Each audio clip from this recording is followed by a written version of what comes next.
All right, welcome back to another virtual workshop for the Transformation Challenge of 2025, Orange Theory family. I'm Coach Chris. With me today is Coach Erika. We're over here at Orange Theory Fitness Latham, and we're going to be talking today about exercise options and how you can customize those depending on your goal for the challenge or just in life. Just some information about us, brief intro before we get started. I've been with Orange Theory for a little over 8 years now. I've coached over 6,000 classes. I'm one of our regional fitness managers that we have in the company. And over the years in my time with Orange Theory, I've spent a lot of time going out into the industry and learning from some of the best and most experienced. A lot of certifications that we've completed over the years are what led to a lot of the information and knowledge that we're going to be sharing with you today.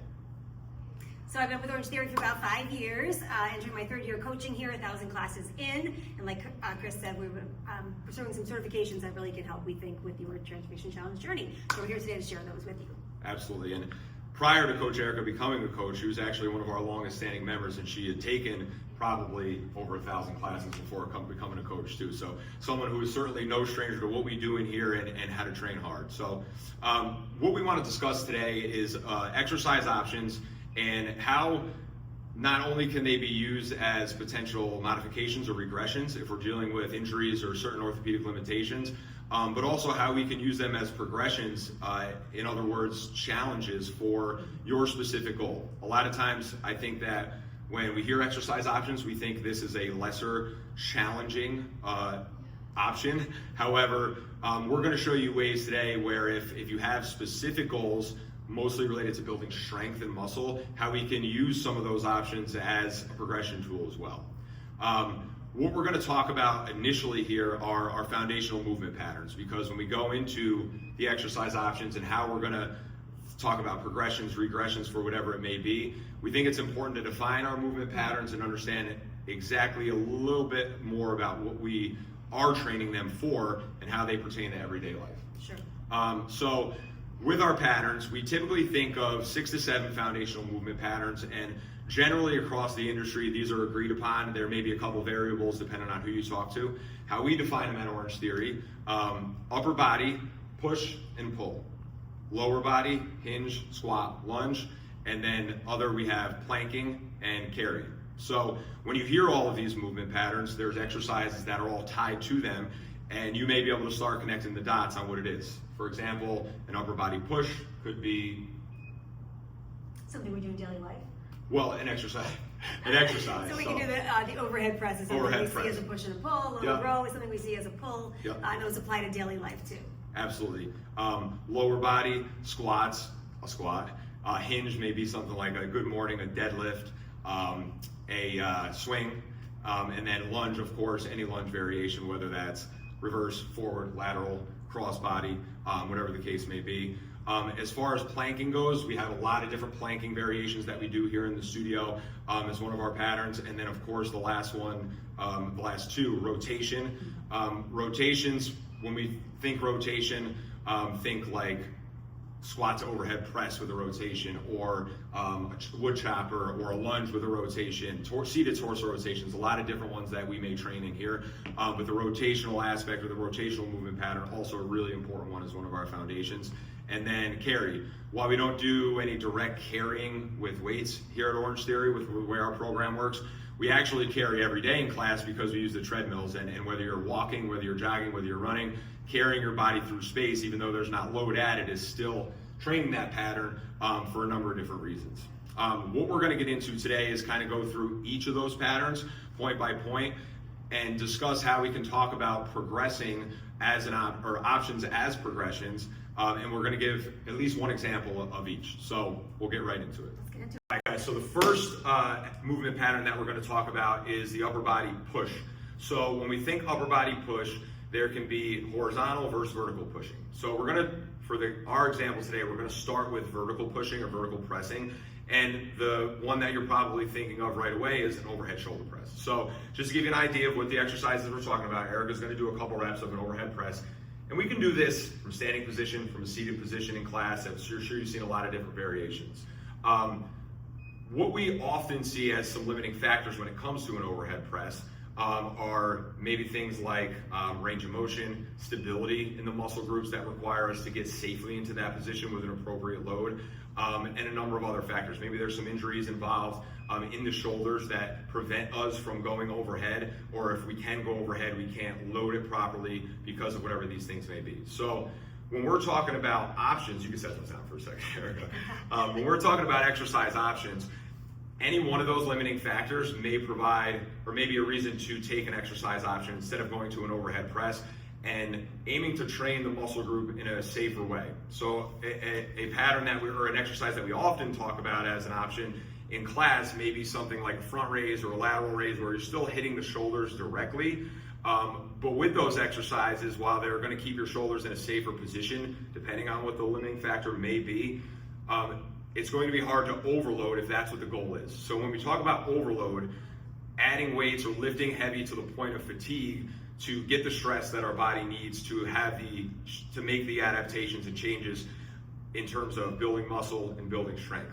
If we are constantly underloading a pattern, we're not going to get any stronger, we're not going to build muscle. At some point, you're going to hit the plateau because your body's not recognizing any stress, and because of that, there's no adaptations that it thinks to make. So to continue to have that type of progression, whether it's building muscle, whether it's building strength, assuming that one of those two things would be your goal in the context of this, then how can we add more load or progress this and overload it while keeping ourselves safe if we have poor overhead stability, poor overhead mobility where we can't press heavy and get into those positions safely. While the end goal should be to work on those things and eventually be able to get to that point, we know that within class, we only have a set amount of time where we can train, and we want to make sure that we're getting the most out of it depending on what our goals are. So how can we overload an overhead press if we have those limiting factors without quite going overhead? And the answer is usually to change the angle. So when we talk about changing the angle, remember horizontal versus vertical pushing, horizontal, straight out in front, so think push-up chest press, vertical is overhead, think overhead press. What if we split the difference, and with a bench, we can take it to an incline position, and now we're kind of in the middle.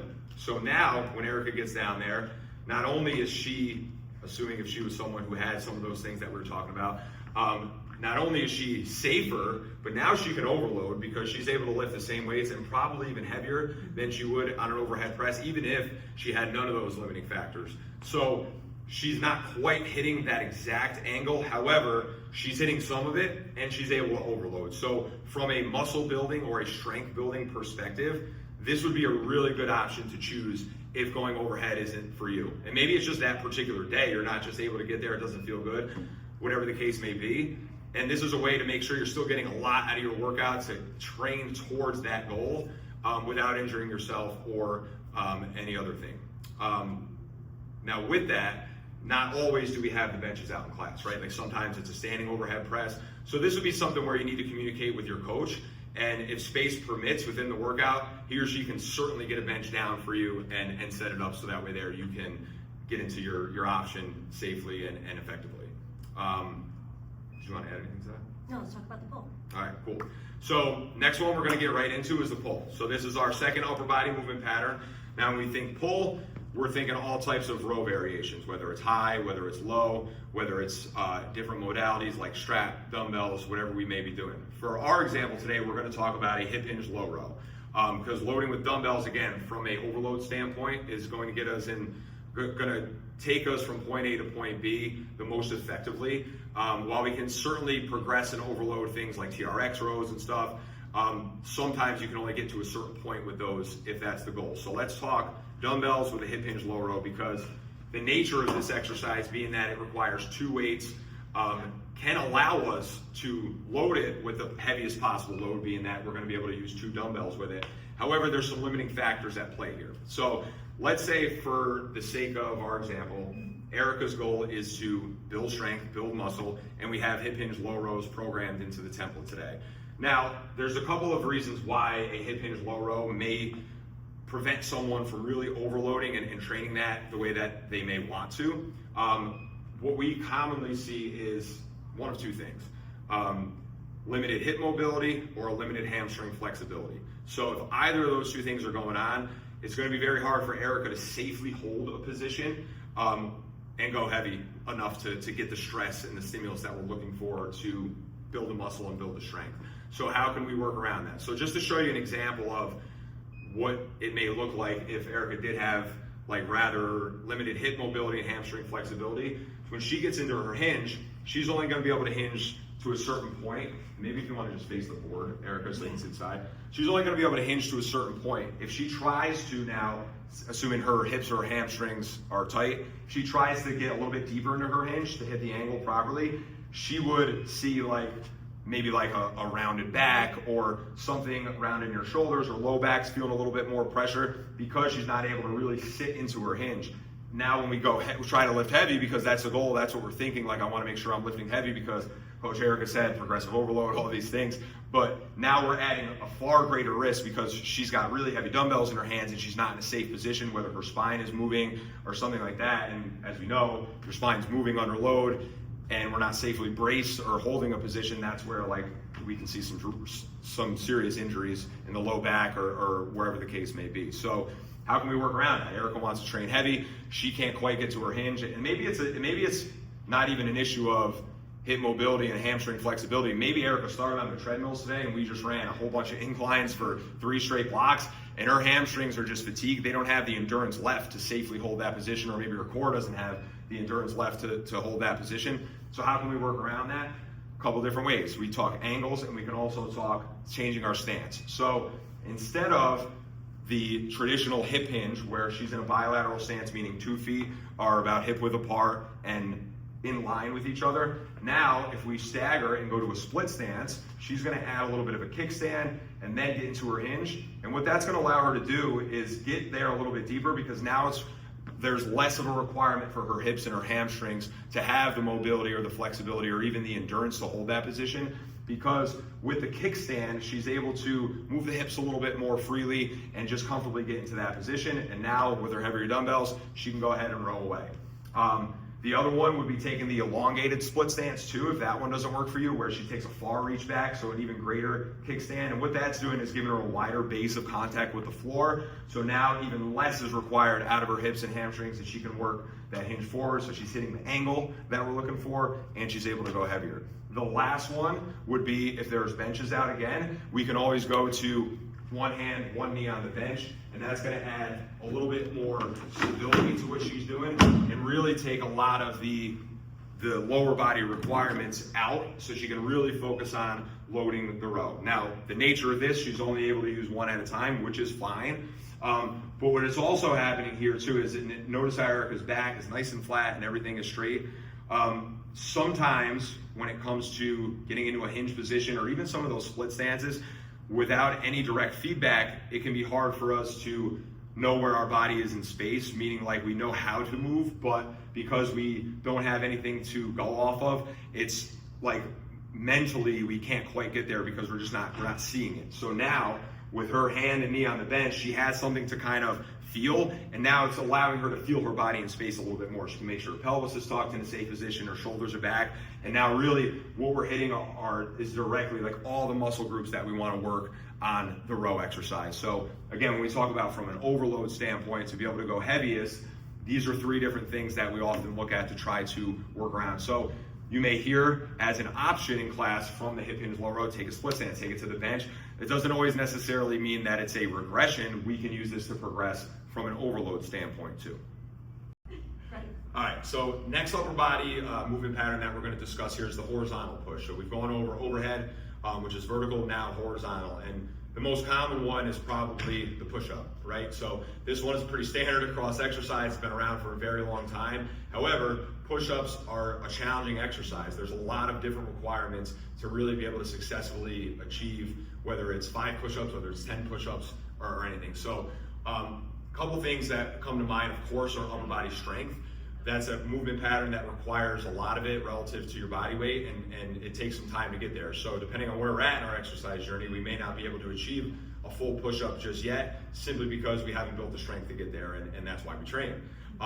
In addition to that, core strength also may be a limiting factor if we can't hold our plank position strong enough to achieve the full range of motion without any what we call leakage through the low back or anything, and we don't want any pressure coming on any of those areas because our core is not strong enough or doesn't have the endurance to stay in a tight brace and protect our spines over the course of a set or multiple sets. So when we talked before about changing the angles, this is another great example of how we can change the angle at which we are in our plank position for the push-up to be able to achieve where the exercise successfully, depending on where we're at, whether it's with our strength or with anything else. So for Erika, she's going to show just a standard push-up so we can kind of see, and I just want to use this as a visual as to why this is the most challenging variation. So when she's in a full plank and she's going into her push-up, it's a horizontal push, straight down, straight up. So all the force of gravity is directly coming down onto the pattern. So she's pushing herself away from the floor while the gravity is coming down onto her. That's where the resistance is coming from in addition to her body weight.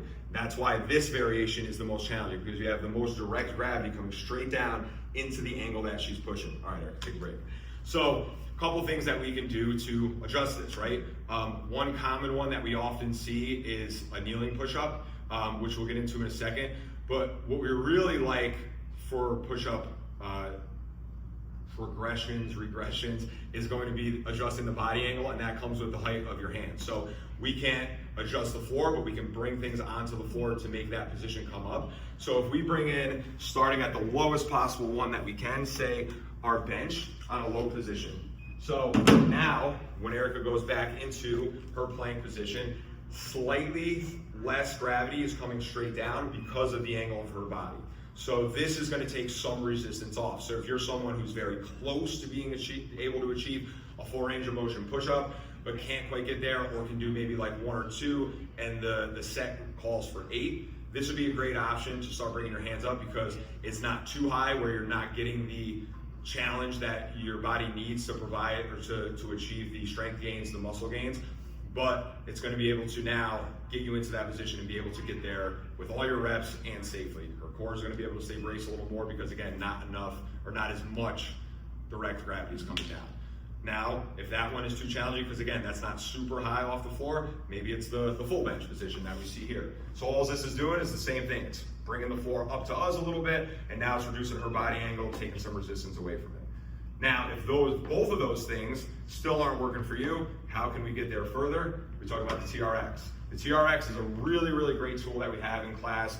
A lot of great exercises are programmed on this, but I think sometimes we forget that we can use these to help with other exercises too. So now, because of the nature of the TRX, Erika can really work to her level of strength and make sure she's able to overload properly to where she's at by adjusting her feet and her ankle to the wall. And all we're doing here is the same thing. We're just reducing the amount of gravity that's coming down directly on the movement pattern. So where she's at with her feet, if this got too challenging or too easy, she can simply adjust and keep it moving. So this is also a really good one if you're doing push-ups in a set that requires maybe more reps than you can actually. Maybe you can do 2 or 3 really good push-ups, but the set calls for 10, and you know you're going to be doing 2 or 3 rounds. You're never going to be able to get all the reps in.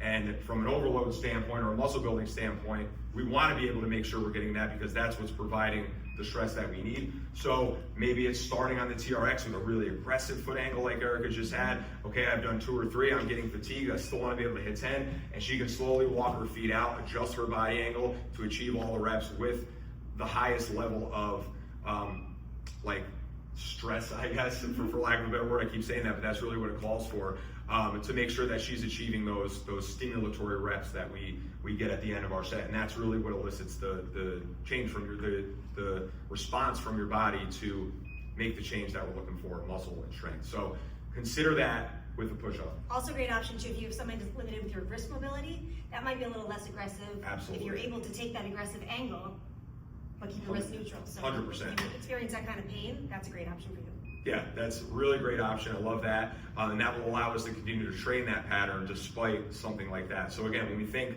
how can we use options as a progression tool for an overload standpoint? Body angle. Because the reality is, if we can only really do maybe 1 or even no good chest to floor, full range of motion push-ups, we're not going to get stronger or build muscle by doing half ranges, half reps, and these things. So we have to take the angle factor into it, adjust that, and now we can still get to where we want to be, and that's what's going to get us the overload that we're looking for so that we can progress and build our way up to a full push-up or 10 full push-ups or whatever it may be. So in addition to all the body angle adjustments that we can make for a push-up and to be able to overload that or achieve them safely, there's another method that we can consider as well.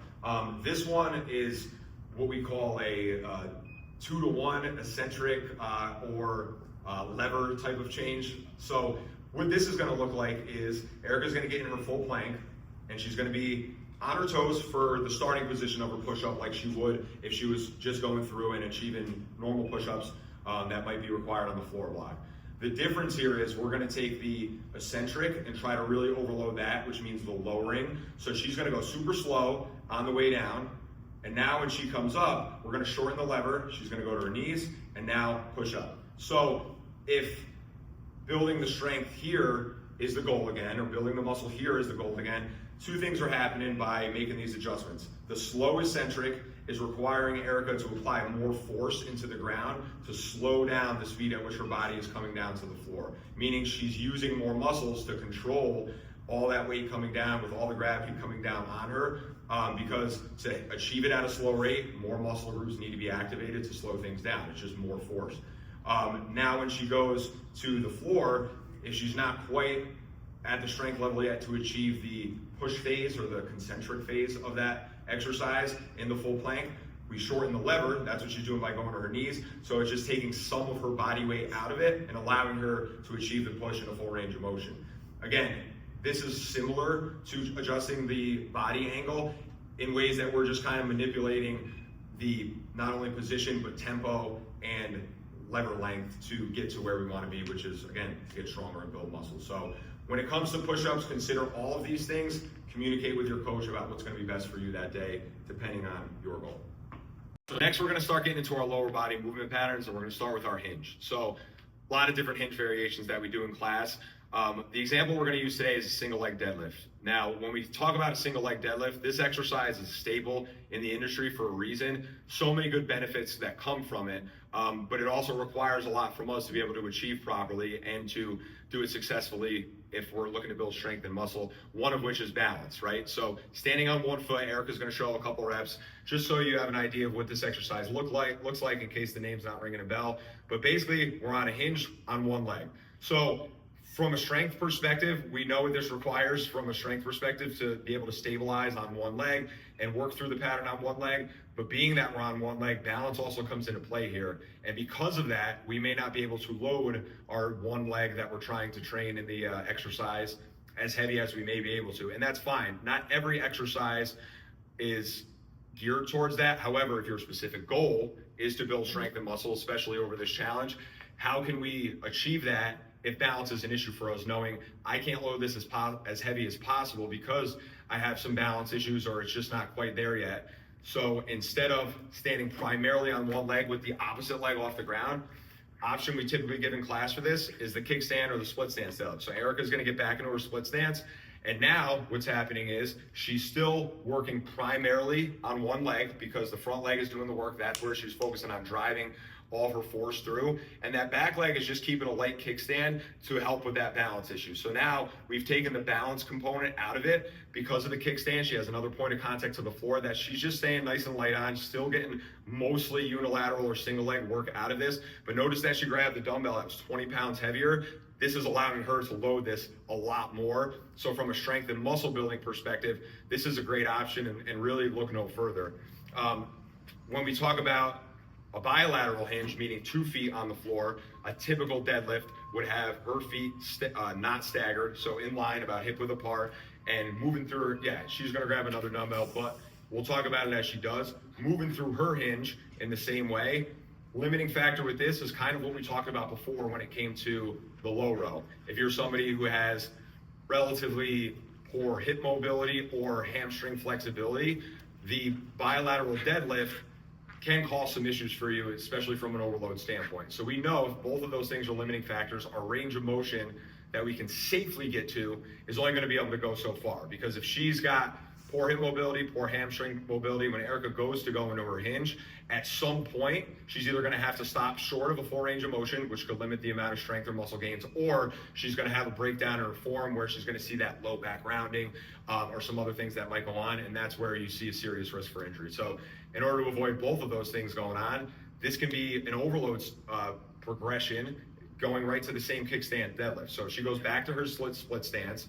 Now she's taking the limiting factor of her hips and hamstring mobility, flexibility out of it, because with the split stance, her hips can move a little bit more freely and they're not required to stay locked into one place and work really through that deep range of motion. She can get a little bit of rotation going from here and here, so long as we're focusing on what matters for this exercise, and that's force production through the front leg and also stabilizing that outside hip from rotating with her as she's coming down. So again, from an overload standpoint, think of it as, now I've gone from not only being able to achieve a greater range of motion because my hips can move a little more freely, but again, I'm focusing primarily on one leg. So if the example that she was using 235-pound dumbbells, that's an external load of 70 total pounds. With a bilateral stance or normal stance deadlift, she's moving those weights or that resistance with equal force distributed through 2 feet. Now when she goes to the kickstand, it's probably about 90% on one leg. So you're getting more overload on that single leg because that 70 pounds of external load is now being moved primarily through one leg rather than two, where you're distributing that force a little bit more evenly. So again, from an overload or progression standpoint, the reasons why that can be looked at as such is because of the single leg factor, but also being able to achieve a greater range of motion and really hit some of those muscles that we may not hit if we have to shorten that up because of limited hamstrings or hips. So again, So 2 feet versus one. Yep, 2 feet weights versus one. Something to keep in mind. That's a great point. Yeah. The 2 weights versus one. So when we started the example, we were holding primarily one weight, the single leg deadlift and the kickstand. But now when we grab an additional one, that's another way to progress that. So maybe you're someone who is able to go up to an 80-pound dumbbell on a single leg, and you're like, wow, I can do this for 8 to 10 reps pretty easily. I don't feel like I'm getting that stress anymore. Now what we do is add an additional weight because you're adding more external load. So what's heavier, one 80-pound dumbbell or 250s, right? Right.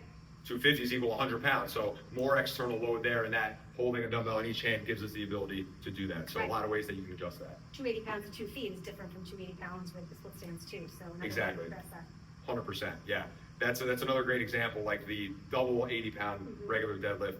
You know, that becomes too easy. Now we go split that stance and work a little bit more one side at a time. So think of these things not only as our options that we provide to help some of the limiting factors, but again, to progress if overload and muscle building and strength building is your goal. Awesome. Good. Yeah.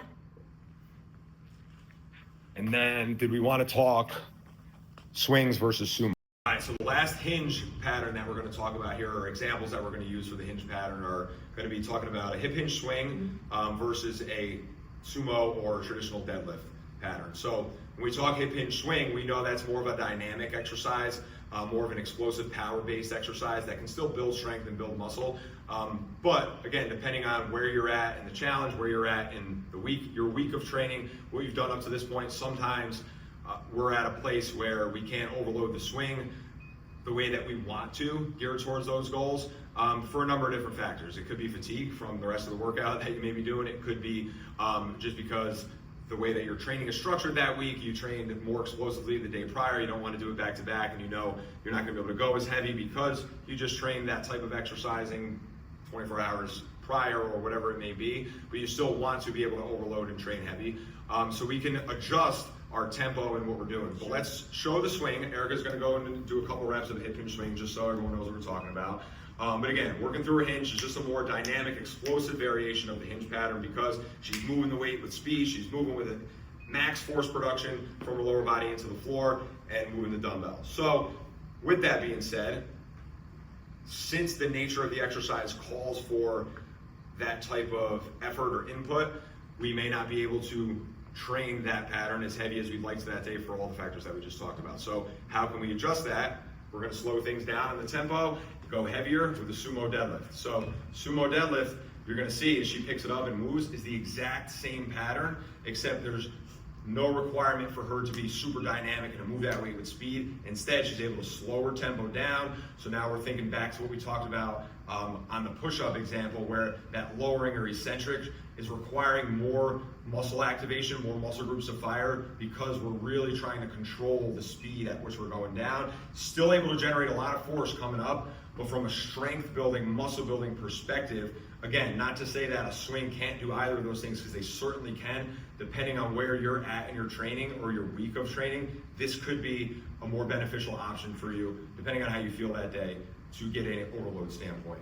Notice she went from a 35-pound dumbbell on the swings up to an 80 for sumo deadlift, and she was moving that kind of easily. So think about those things from an overload standpoint. Do you want to add in that too? Oh, good. Okay. All right. And then we'll go into the 2 versus 1, right? So what I'll say is, now a single dumbbell for a sumo deadlift, you may say, I can. That's not necessarily going to get me what I'm looking for because that feels too light. How do we add weight to that? Just like we talked about before. And then I'll have you grab the 2 lighter ones and hold them both by the handles and just show a couple reps of those. All right. Yeah. Oh yeah. If not, then. Or like a space thing, right? Mm-hmm. Yeah. Yeah. Right. Yeah. Yeah. Good. Just walk a little bit further forward, just so. And you don't even necessarily have to show any more with that one. You can just do that. You want me just ready to do it? Or? Yeah, might as well. Last thing for the sumo deadlift, being that exercise typically only requires 1 dumbbell, for a loading perspective, you're only going to be able to go so heavy, right? Heaviest that we have in studio is 80 pounds. So you may be saying, well, that 80-pound dumbbell for 10 reps, I don't necessarily feel the stress at the end of my set that is in line with building muscle and building strength, because I know what that feels like based on other exercises I've done. So how can we progress from that point? Just like Erika's about to show us, we go from 1 dumbbell to 2. So requires a slight change in grip. She's holding both from the handles now rather than the top, but that's achieving 2 things. It's allowing her to go heavy because, again, 180 versus 250s, what's heavier? 250s would be 100 pounds of external load, 80s just 80 pounds of external load, so she got more load. Also, the nature of that grip is allowing her to access a deeper range of motion within that hinge too. So if you're someone who isn't the tallest person in the world, like myself, like Erika, 80-pound dumbbell, if you're touching the bottom of that to the floor, range of motion is going to be limited. So that opposite grip, where she's holding it from the handles, is allowing for a little more range of motion because we're not limited by the height of the dumbbell itself, because that's eventually going to. And that's a great option. We're just single dumbbell as well, just to get that extra range of motion. So we can do that with the heavier as well. Just double grip that and a little bit lower. Absolutely. Yeah. Yeah. So consider that as well when it comes to progressing your sumo deadlift or anything that has a dumbbell in that position. Yeah. Yep. Next one's going to be the squat pattern, and with this one, a lot of the same principles to what we're talking about apply to what we just discussed as far as the deadlift and the hinges go. But we're going to show an example because I think this is important. A lot of times when we're in class, we may hear members say, hey, the Goblin Squat, it calls for 8 reps. I can do the 80-pound dumbbell for 8 reps. That's not challenging me. How can I go heavier? If we eliminate the tempo and all the other things we discussed, we want to just overload this with more weight. How can we do it? So for the Goblin Squat, just so you know what we're talking about, Erika's got her 1 dumbbell pinned to her chest, and she's just working through her squat pattern. When we want to overload this, so let's assume that she can do the 80 pounds for 8 to 10 reps without any real stress at the end of it, and we want to make sure we're able to overload that to build strength and muscle, we grab an additional dumbbell, and now we're in the rack position. So now, taking it to a front squat with 2 dumbbells, she will be able to load that more, because if she can take 2 45s, that's 90 pounds of external load versus 180, which is 80 pounds of external load. So we've overloaded that while still keeping all of the other benefits of the exercise in play here. Anterior core demand, because of where the load is in a Goblin Squat. One of the best benefits of Goblin Squat is the anterior core work that we get, because we have to physically brace to be in that position with the load being in front, otherwise we get pulled forward. Now, with the front squat, we don't lose that because we're still loading in the front, but we're just able to add a little bit more weight. So when it comes to progressing that from a weight standpoint or a load standpoint, we like this as the best option, not only because you can add more, but it's going to keep the integrity of the exercise into play versus like a suitcase squat or where you're going to have the dumbbells and the load at your side. And you can still work tempo. Yeah, and all of those things still come into play, of course. Yeah, the tempo and all those other things. So again, keep those things in mind. Communicate this stuff to your coach if this is your goal and you're unsure about how to progress this, because we want to make sure that you're able to do that. Okay.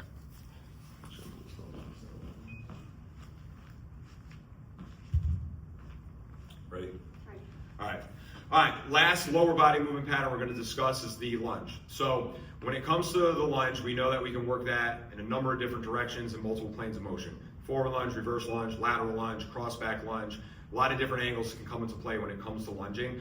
We're going to talk about the reverse lunge for this example, and we're going to talk about the overloading principle and what limiting factors may come into play here to prevent you from overloading this the way that you want and how to adjust that. So reverse lunge, again, another staple exercise in all of fitness in the entire industry. It's been around for a long time for a number of reasons. A lot of requirements from this exercise. Muscle groups that we're primarily training here are, again, lower body, glutes, quads, knee dominant, there's a little bit of hip dominant going on here. So you're getting a lot of bang for your buck when it comes to the reverse lunge. Unilateral, working one leg at a time. Where's our limiting factor with this exercise? One of which is probably the most common, like we talked about on the single leg deadlift, could be a balance issue. So number of things that we can do to try to fix the balance issue. We can offload, take the weights out, we can use the TRX, we can slow things down and go body weight and adjust and really pay attention to our foot position and how we're stepping and stuff. However, again, staying with our theme here, if we're talking about the goal being overload so we can build strength and build muscle, we want to be able to load this properly. So as Erika was doing her reverse lunges, that extra step where she's kind of leaving one foot on the floor and taking the other one off is adding in that balance component, which you may not realize because it's kind of a short time that your foot's not on the floor, that back foot that's stepping, but it's just enough to where if balance is an issue, it's going to prevent you from really going heavy enough to get what we're looking for out of this. So how can we adjust? So if Erika steps back, she can fix her stance into a split squat position now. So if you notice, where she's at was the same as the end position of the lunge, but now by taking the step out of it and having her feet fixed in 2 points, she has constant contact with the ground. So good base of support is allowing for that balance factor to kind of come out of it. And now, because of that, she's able to still train on her one leg, and we're able to really load that up without worrying about if we're going to be able to stay stable, if we're going to be able to stay balanced. So again, from an overloading perspective, that would be the first option that I would always want to go to, split stance or split squat instead of the reverse lunge. There is a variation of a reverse lunge or even a split squat that is one dumbbell versus two, that you'll see a lot.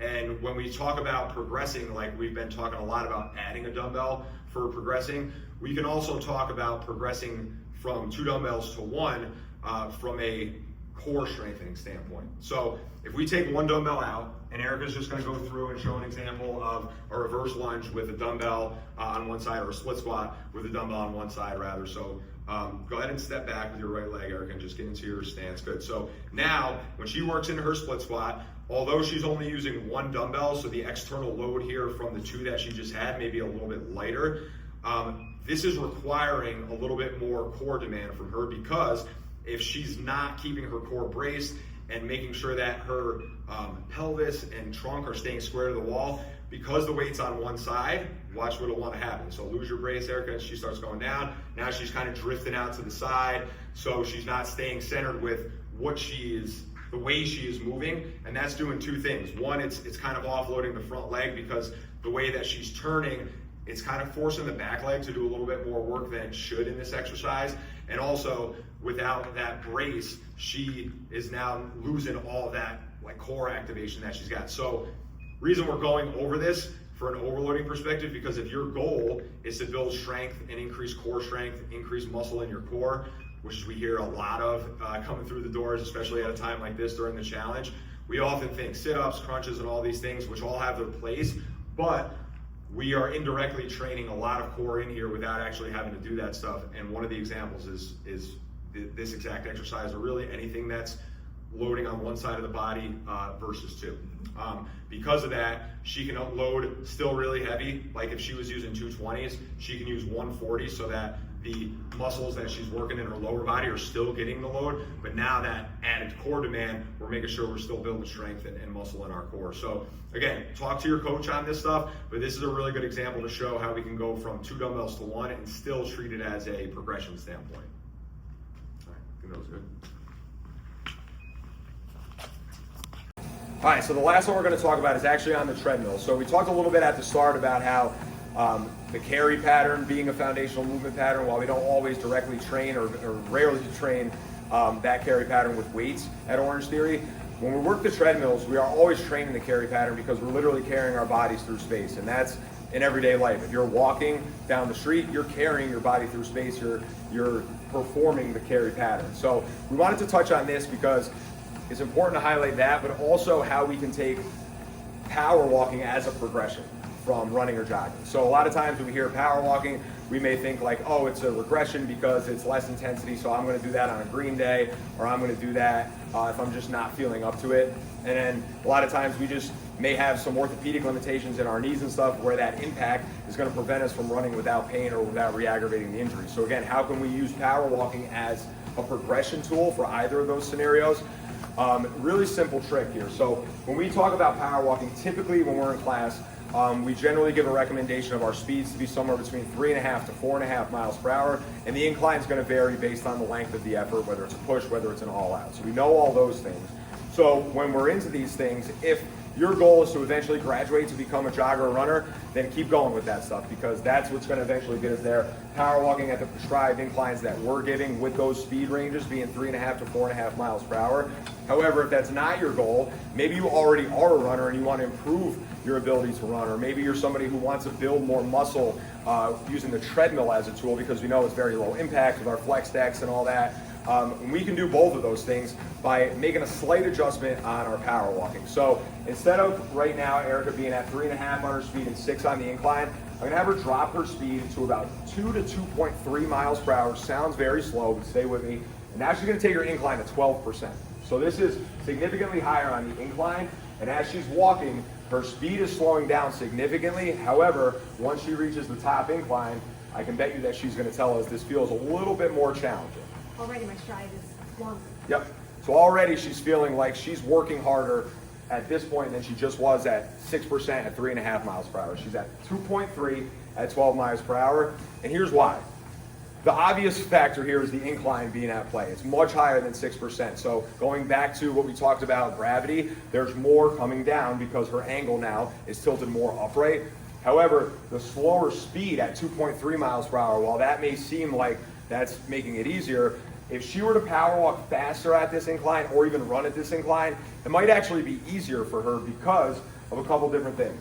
Biggest thing is her stride. Now that she's walking slowly at that high incline, her stride has opened up significantly, and that's doing a couple things. One, it's going to actually help with any ankle mobility. So if that's if you're someone who has tight ankles, which is probably 99% of us, then that's going to help because the opening of the stride is allowing for a little more stretch at the back of her step. And when it comes to ankles being stiff, a lot of that's related to tight muscles in our calves. So with the longer stride and being able to get that stretch, that little bit of an extra stretch on every step over the course of hundreds of steps when we're on the treadmill, that's going to make a significant difference. So when we talk about going back to strength training, overloading and things like that, if our ankles are mobile and that's not a limiting factor, that's going to help overload things like squats, like lunges, split squats, all of those things that we like to train heavy on. The other portion and the biggest portion of this is because of the speed at which she's walking with at the high incline and that longer stride, it's requiring her to spend more time on one foot with every step. So that slower speed, because she's taking a bigger step, and that's also forcing her to generate more force into the treadmill belts to bring her back foot forward, that extra force production is building more muscle in the muscle groups of the posterior chain, glutes, hamstrings, and things like that. So while we're walking slower, but with a higher incline, that's actually making it more challenging because we're recruiting more muscles from the lower body, which in turn is going to force a higher heart rate response because your heart has to pump more blood to more muscles that are working in this. So if she was walking faster, she may not be able to hit all the muscles that she's hitting right now because of that longer stride and that really like hard leg drive or foot drive into the treadmill deck, because if she's not applying that force into that, she may start sliding back off that high incline. So when it comes to power walking as a progression tool in the workout, think of that speed and the inclines, like while we prescribe specific ones to start at for our base push all out, remember those are recommendations. So you're going to get from point A to point B, whether it's base push all out, from a number of different factors, and this is one. If you're able to walk at 2.3 at maybe an 8%, 8 to 10% on the incline and hold green, that can be considered your base. And then when you go to push, maybe you're pushing now at 12, and maybe your all out's 13 or 14 because of the lower walking speed. And I promise you, if you try this, your heart rate will get up, because it's something that I was initially skeptical of, I think, when I first kind of learned of this. And once you try it, you're like, oh, wow, this actually works. Now, if you're someone who's already a strong runner, strong jogger, and you're thinking, how is this going to be useful to me because I want to improve my running? Well, it's pretty simple. If you're strengthening your glutes, which this exercise is going to do with what we just explained, more glute strength is going to allow you to produce more force. It's going to make you more explosive. And again, more muscles trained in those areas are also going to help with long-term muscular endurance when it comes to running. So this can be a tool to help you with a balanced training program like Orange Theory, eventually run faster and run longer distances at similar paces that what you're used to. So if you're curious on how to incorporate this into your training, talk to your coach. But again, this can be a great tool to progress a number of different, towards a number of different goals versus just thinking of power walking as like I'm taking a regression today, or I can't run because of certain injuries. And because of that, I can only get to a certain point. Like this can be a tool for a number of different reasons. So talk to your coach, and we would love to walk you through on how you can incorporate this.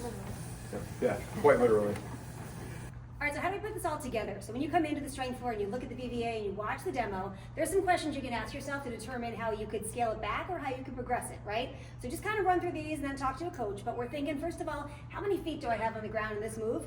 Could I subtract one? Could I add one? All right, how many dumbbells are in my hands? Would it benefit me to take it down to one? Could I add another one, right? Rep count, how many am I doing? And could I lift heavier and lower the number of reps? On the flip side, could I go more moderate and increase my reps? How much rest am I taking if it's like a work and rest kind of scenario? Could I shorten up the rest period in order to kind of get some more overload, right? The next one, range of motion. How low am I going in this move? Could I go lower? Could I get a little more? Could I change my hand position on the weight? Could I just focus on getting a little lower? Could I hold it for a couple seconds at the bottom to really challenge it at like the most challenging part of that move? All gonna build that strength for you.